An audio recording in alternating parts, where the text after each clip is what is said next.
The Rockets Chop Shop is your one-stop shop for all your basketball needs, for highlights, analysis, podcasts. We do it all here at the Rockets Chop Shop. Make sure you hit the like button on the videos that you watch if you enjoy them. Hit the subscribe button to get notifications from all the great drops that we have on the channel. Also, you can visit the Chop Shop merch store and get you some of the swaggiest gear in the Houston Rockets kingdom. And if you want, you can always support the channel directly through donation. And if you want, you can support us through our partnerships with our sponsors. The Rockets Chop Shop is made by fans for fans, and we're going to keep rocking and keep dropping that heat.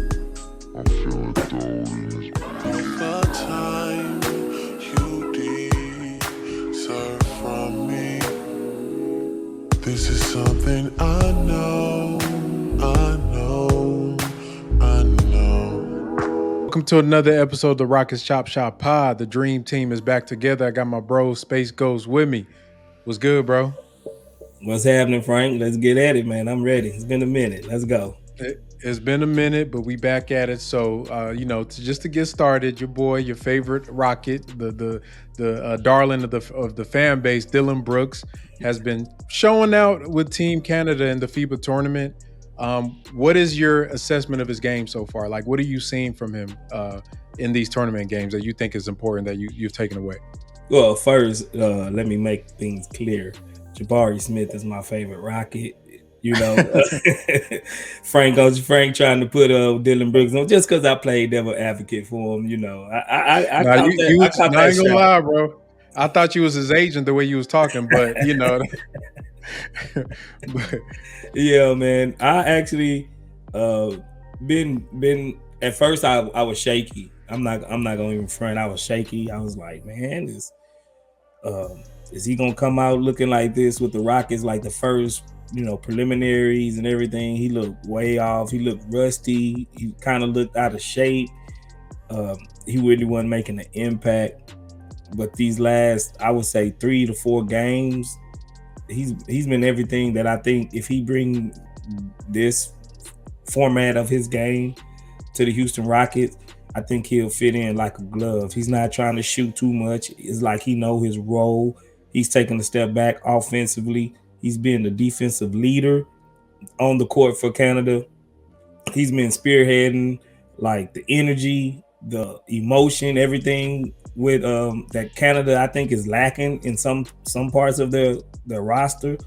There's really not too many dogs on that roster, and he's been the dog. He's been the alpha dog defensive wise, and he's been shooting quite well. He's actually hitting 3-pointers. He's not taking wild 3-pointers. He's not throwing up contested shots. He's not doing nothing, egregious to put Canada out of the game. And he's taking a step back and letting SGA and RJ Barrett and those guys like that actually flourish.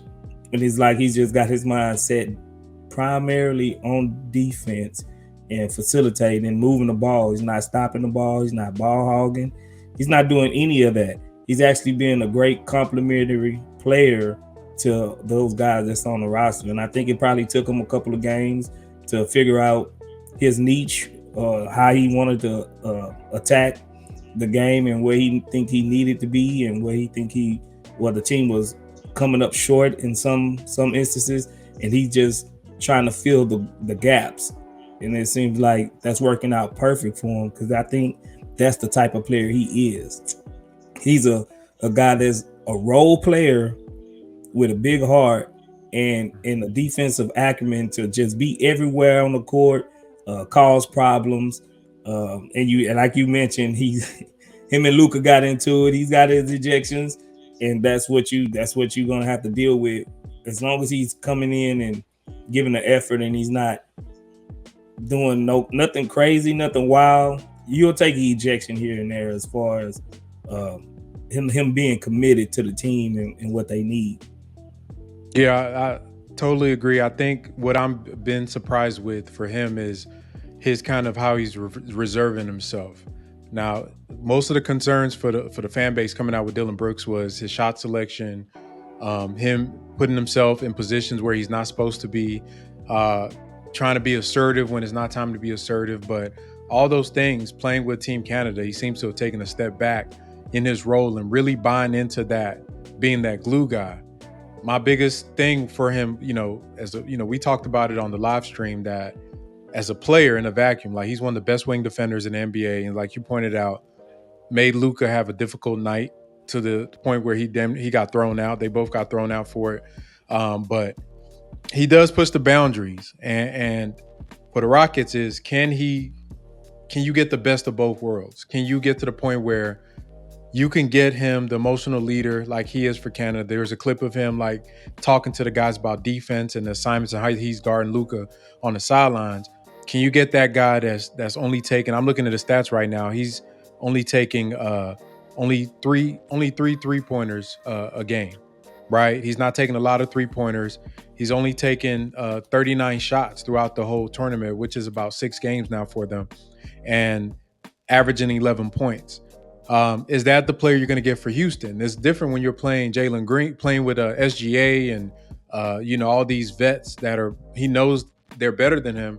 Then when you come down to Houston, you got to play with rookies and sophomores and third-year guys that were on the worst team. So one of the interesting stories out of training camp is going to be, what does Dillon Brooks look like on our team? And I think that's really the biggest question, because what scares me about him is that he thought he wasn't getting enough shots and enough looks in Memphis. So is it just because he knows that FIBA ain't gonna pay him, because guys are thinking about, but he's already secure. So I think one of the better parts about his contract is that he doesn't have to play out of character because he's locked down for 4 years. So it's just buying into that role. That's going to be interesting to see how that turns out. Yeah, you remember on the live stream I had mentioned when the guy is worried about contracts and all that other nonsense, they tend to do a little bit more things out of character. And I think with him not having to even worry about that, and him being basically, I think he knows that he's the defensive leader. He should be the defensive leader. He's the most accomplished defensive guy on the squad right now, that he don't have to look over his shoulder about contracts. He don't got to look over his shoulders about being benched. He ain't got to look over his shoulder about a whole plethora of things. All he got to do is come out and focus on his game. And I'm just anxious to see exactly what he will do when he's on the court with, like you said, Jalen Green and Shangoon or KPJ, even in some instances. How is he gonna fit with a lot of these guys? And as long as he's playing his role, I think he'll blend in perfectly. And we do have the best coach, I think, to rein him in if anything goes like awry. I think Udoka will be able to reel him in. It'll be interesting to see what him and, because honestly, I think Tari Eason better than him. I know I just said all that. Because Tari, I'm looking at his numbers right now. I mean, in the FIBA thing, I'm not going to hold that against him. 11 points. He got 2 rebounds, 2 assists. I think you put Tari on any of these FIBA teams, he probably over 5 rebounds, maybe 3 or 4 assists, and probably 15 points, just because he's he's, to me, that's just me. So another interesting point will be, going forward, at what point does that become a conversation where it's like, Dillon, he's a good vet. He probably brings that fireness, but hell, Tari could probably do all that, and he's not the headache. So I don't know. That's just, that's just something I'm throwing out there that I think is going to become a conversation, because we know when Tari Eason touches the court, production. So right. Yeah, just keep an eye on that. Y'all can keep an eye on that. I think I still think it's because he's culture setter. I think that's the only leg up that he'll have on Tari right now, that he knows how to establish a culture right now. And Tari's still learning, basically. Face, we got a special guest on the show today. I'm going to let you go ahead and bring the brother out for the Chop Shop audience. Yes. Without further ado, we got our main man, the chat boss, DJ Generation. He won the Chop Shop game. He won the CSG's podcast to be matter of fact, bro, you are the first CSG member on a podcast with us. So congratulations, man. Appreciate you for coming in and stepping up and winning the the prize. Really appreciate it, man. I really appreciate it. I love what y'all doing too, man. I really love it. Appreciate you for coming through, bro. So, DJ, bro, we got to get into it, straight to it. First topic we want to talk about with you is Jay Sean Tate. Now, we've seen all the videos. I feel like we see this every year with these guys, whether it's Tate or Knicks or somebody like that, or Benson. You see guys in the summer, their bodies are he looked trim. He's hitting threes from also all over the court. Do you believe that Tate, one, is going to have an impact with Coach Udoka on this team, and two, if he does have an impact, what is his role going to be on the team? Because like we just discussed with me in space, we got Dillon Brooks. We got Tari Eason at the wing. Jabari's going to share some of those slots in those positions. You got Jeff Green, who could play that 4 and the 5 over there. Where does Cam Whitmore? I don't think he's going to play over Tate, but where do you see him fitting in? So that's a very good point. Me personally, I want him off the team. I mean, like I think he's a great guy. I just feel like he's gonna be stifled, and he just be stifling the growth of a lot of our young guys. So, but as far as what I actually think, I do agree with a lot of some of our members what they say. I think with Ime, the way that he runs his system, and and he's gonna need like veterans or people he can trust, or like those real like the lunch pail type players. I actually think he might end up getting some decent playing time. And because we do know he does have the ability to be a facilitator and playmaker.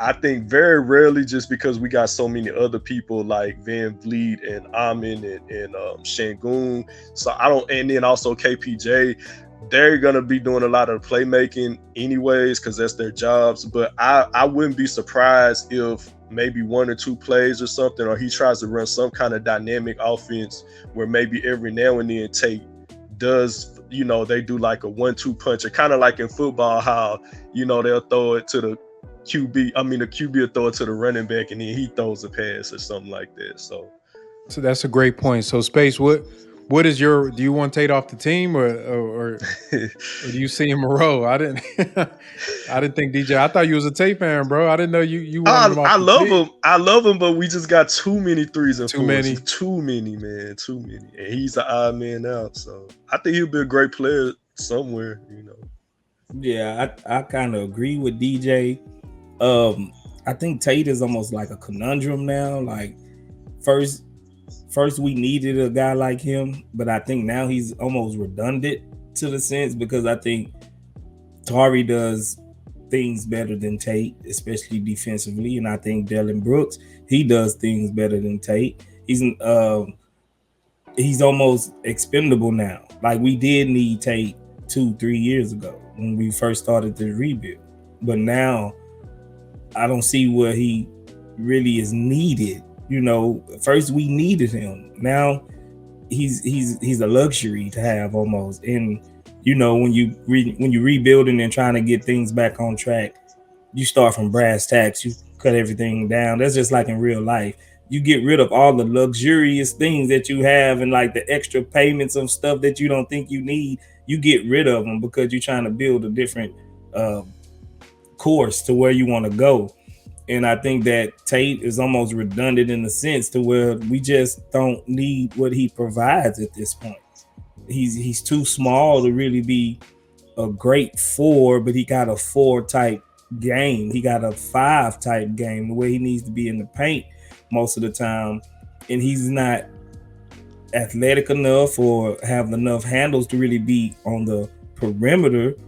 He's like an in-betweener that I think that we don't really need right now. We need guys with specific roles and nail down those roles. Now, I'm not saying there's nothing wrong with having guys that's, ambidextrous, or they can do this, they can do that. But I think whatever he's good at, he's not great at in either sense. He's not great at in the paint. He's not great on the perimeter. Now, he can do a little bit of both, but I don't see where he can actually bring a positive to either one. We got guards, we got Fred VanVleet, we got Jalen, we got KPJ, we got guys on the wing guys, Tari, Dillon Brooks, then we got Shangun.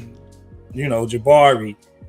Where does he fit? Like he doesn't do anything better than any one of those guys. So I'm almost with DJ Generation. If we can find out what his trade value is, then I'm up to shopping him. But I think that contract that Stone gave him, last year, or when was that? 2 years ago? I think that was last year. We ended up signing that contract. I think that I guess they want to see where it will lead to. But I would say, in Tate's defense, I think he is a Udoka type guy. I think Udoka would like what he brings to the table as far as heart, hustle, and everything like that. But I don't see just a role for him that's needed. I mean, that's a great point. I'm going to defend Tate on here, and which is weird to do. But just like you said, I think he's a player that was a necessity at a certain point. But just like with all the other young guys, I'm still curious to see what these dudes look like in a winning context. Because from all we've seen from Jay Sean, the dude, he makes the right play. He's one of those hustle, go hard 100% type of guys. And I just feel like those type of players are valuable, even if they're at the end of your bench.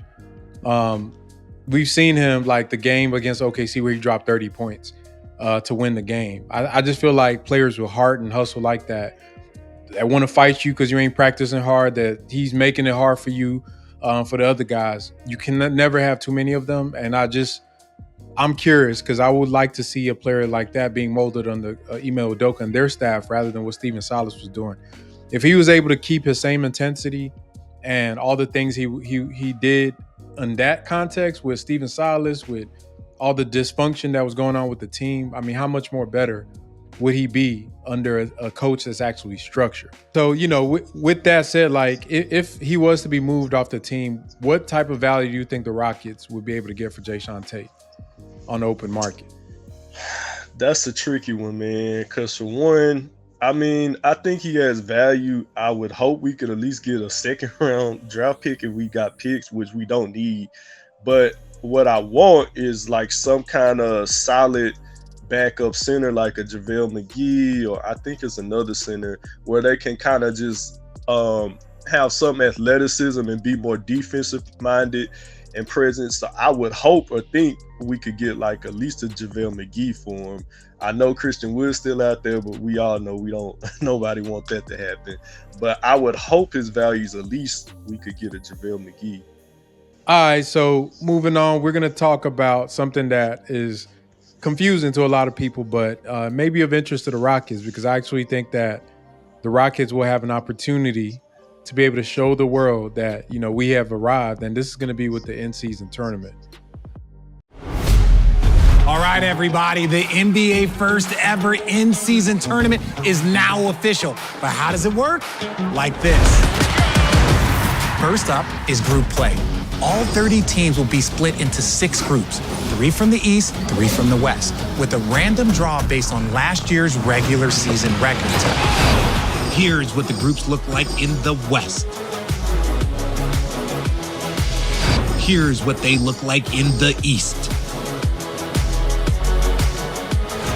Each team in a group plays each other one time, a total of 4 games, 2 at home, 2 on the road. 1, 2, 3, yeah. Now those games happen Tuesdays and Fridays in November, so set your calendar. Basically, these regular season NBA games also count as tournament games. Now, in each group, the team with the best group play record after those 4 games, they're moving on. The team with the next best record in each conference, those 2 are the wild cards. Always watch out for the wild cards. Now, we get to the knockout round. 8 teams, single elimination, and you know what that means. Win and move on, or lose, and you're out. And the last 4 teams standing, guess what? You're headed to Vegas, baby. That's right. In Las Vegas, the semifinal battles will get us to the championship game on December 9th. 2 teams in a winner-take-all final to be named champion and be awarded the first ever NBA Cup. Come on now. Look, there's a lot to look forward to this season. Players on new teams, rookies new to the league, and teams just looking to make some noise. And the NBA in-season tournament is going to be a can't-miss, must-see, high-stakes, high-level competition. And if you're a hoops head just like me, I promise you, you're gonna love it. So, All right. basically, that gives us 4 more national televised games, right? That's if you make it, if you make it past the the initial bracket, then you get into the quarterfinals with the be part of the 8, then you're going to be on national TV. Yeah. And for the Rockets, you can see we're grouped with Denver, LA, the Pelicans, Dallas, and then us. That's our 5 group. And so the best bet we have is either to win the group outright or try to be a wild card team.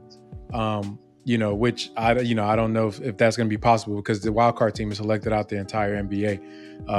But one thing I do find interesting about the tournament, and something that I kind of wanted to talk about, was for us as a team because we've talked about this, and I think DJ, you've heard us talk about this on the live streams about, is this something that the NBA, like the superstar players, are going to take seriously, or is this something that is going to be like, I'm trying to win a championship? We've seen some precursors to this with guys not showing up with FIBA. Like, look at the team that the USA's tried out there. It's a bunch of like B level players because all the A level stars are trying to win a chip. I personally believe that for this, I don't think like LeBron cares about winning an NBA Cup. I think for teams like the Rockets, it's going to be us, like young teams trying to make a name, teams try to establish a culture. This type of tournament is actually perfect to establish and let the NBA know that we've arrived, right? Because what you're doing, and I love the NBA for doing this, because those national televised games expose the country to players and teams they may not get to see on a regular basis. So for me, for the Rockets, they gotta like go all out for this. Like, to me, if you want to turn the tide, you got to win at every level, whether it's preseasons, whether it's in the summer league, which they made it to the championship.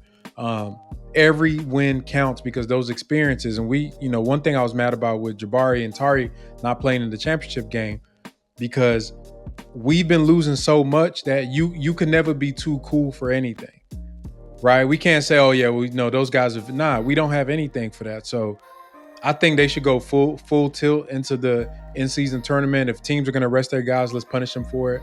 I'm wondering, what do you think about the tournament? Do you like it? Yeah, man, I actually love it. I mean, I think it's just something interesting. I know sometimes we don't want to get caught up in what do they call it, where it's kind of like, it's just to get people's attention. But I do think it's interesting, and like you're saying, exposing new teams, younger teams, teams that are in the middle of the pack that we know have no chance of going to the championship. So I do like that. I do have 2 hot takes based on what you just said. I do agree with you. I actually think it's a win for this season if the Rockets somehow can win that tournament. I mean, of course, as long as we're not sub 30 wins or something. But I think if we can get like 35 wins and get the tournament, I think that's a really successful season for us. And my second hot take, if LeBron took it serious and won that tournament, does that help him at all in his legacy since he was the only player with it? Hell no. No, because MJ didn't have one equivalent to it. You know what I'm saying? Like, they would probably use it against LeBron. Like, he trying too hard or something. Nah. But if he do take it seriously, it'll change the game for the tournament if you actually get star players doing it. I actually think this first go round, because it's new, is trendy.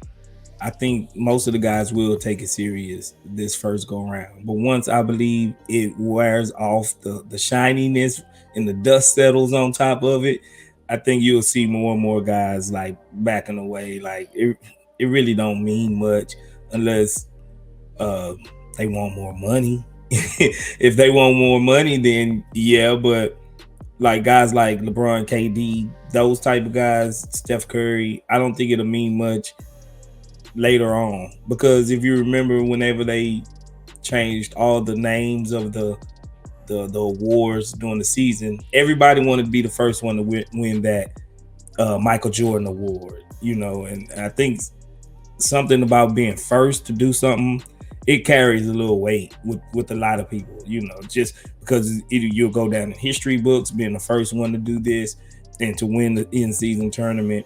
But I think I give it 2 to 3 years, man, because I think how is the league people that does all the scheduling and stuff, I bet you they're going to be working like overtime trying to figure out who's going to play who, when, where. I think they took on a lot just for the schedule makers and those guys of the NBA, and I think it'll wear down on them quick.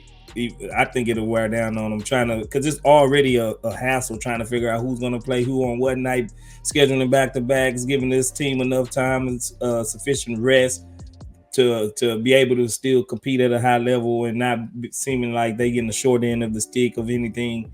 I think eventually, if everybody like winning it would probably be a detriment because you got to play more games almost in the like competitive games.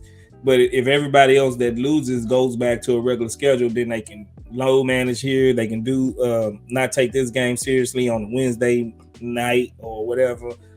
But I think it'll just wears. I think it'll wear off, bro. I think the shiny and new is new, but I think eventually it'll lose its juice. And you look at our group that we have, and we're in the West Group B, so that means we're going to be playing for throughout those weeks. I think they have the in-season games are going to be on Tuesdays and Fridays from pretty much throughout the month of November. So every Tuesday and Friday, one game, it'll be Denver, Clippers, New Orleans, and Dallas. And those games, or either one of those days during the week, will be assigned just for our in-season play. It'll feel like the regular season, but you can tell that like as that comes in, they're gonna know like if we go, let's say we go 4-0, that means we automatically going in to the eight man knockout round. And I just can see a world like I think we can beat Denver. We beat them last year. You know what I mean? We caught them slipping last year. The Clippers have been tough for us. That's been a tough matchup. But is Paul George going to be healthy? Is Kawhi going to be healthy? Who knows? I think we can give them some trouble. I think New Orleans, we beat New Orleans before. We beat them last year. Dallas is going to be tough. I don't know. Luka seems to turn into Michael Jordan and Larry Bird on us every time. So I just feel like, to me, like I do put a lot of stock into it for us. I don't know about the other teams. I think the Rockets should, because even the experience of the pressure of going to a neutral site where you're on national TV, where the games are televised, where the whole country is watching you. What does that look like for Jalen or for Jabari or for Al P to be going against like a playoff atmosphere, pretty much win or go home? So I do hope that, we do get an opportunity. That's going to be one of the exciting parts of the season coming up. I agree. Yeah. But I think eventually it'll wear off because these old school teams, they're going to want to tank not tank, but they're going to want to rest some of their players, bro. Yeah. They really going to want to especially rest against some of us. their players. Yeah. I think they're going to tank against the bad teams. You're going to see I can see it. That's going to be a good point. But appreciate you, DJ Generation, bro. So let me get you on camera saying, what is your prediction for the season? How many wins do you think the Rockets going to get? Let's get you on camera so we can make fun of you at the end of the year. Go ahead. Put it in the archives, man. No, I'm not. So, I'm not. You ain't with Charlie and them boys? That's what I was gonna say. I'm not on. I'm not on that side. I'm normally pessimistic. So, but I remember Ghost we did that super in depth when we went game by each game. We got game. Yep. Yeah, and we realistically we didn't. We gave maybe 1 or 2. We gave the hometown discount too. But other than that, I think we came up. Was it like 40 and 42 or 38? And it was like 42, 44. Yeah, I think 40, it was like 44. Matter of fact, 44 and 38. Then. 38. Yeah. Yeah. So I think anything if we get the 38 to 42 range, like I said, that I think that's a successful season, especially if like what you just said, Frank, if somehow we can also get that tournament. Um yeah, so if we can somehow get that tournament and get like 38 to 42, I think that's a really, really successful season, especially if somehow we get in the play in. I don't even expect us to. I mean, if we get it, that's fine. All right. Appreciate you for coming through, bro. Y'all catch DJ Generation. He be on the Rockets Chop Shop live streams. Do you have any socials, bro, that you want anybody to follow you on? They can. I'm not really. I need to get more on social media. But yo, IG, you can DJ.generation if you need me. My website, DJGeneration.net, if you need something. I appreciate that. I appreciate you, Space. Yeah, I mean, y'all know where to find me at, man. You know where to Yes, find sir. me at, man. Space goes on 0624 on the Twitter, and I'm always at the Chop Shop, man. That's where I do most of my social media through YouTube because this is what I do. Facts. I do have a Instagram, Space Goes 9981. Follow me, and hey, I'll just be really. If you come to YouTube, I'm a YouTube man. You know how I do. Yes, sir. Appreciate y'all, boys. Keep rocking with the Chop Shop. We're going to keep dropping that heat.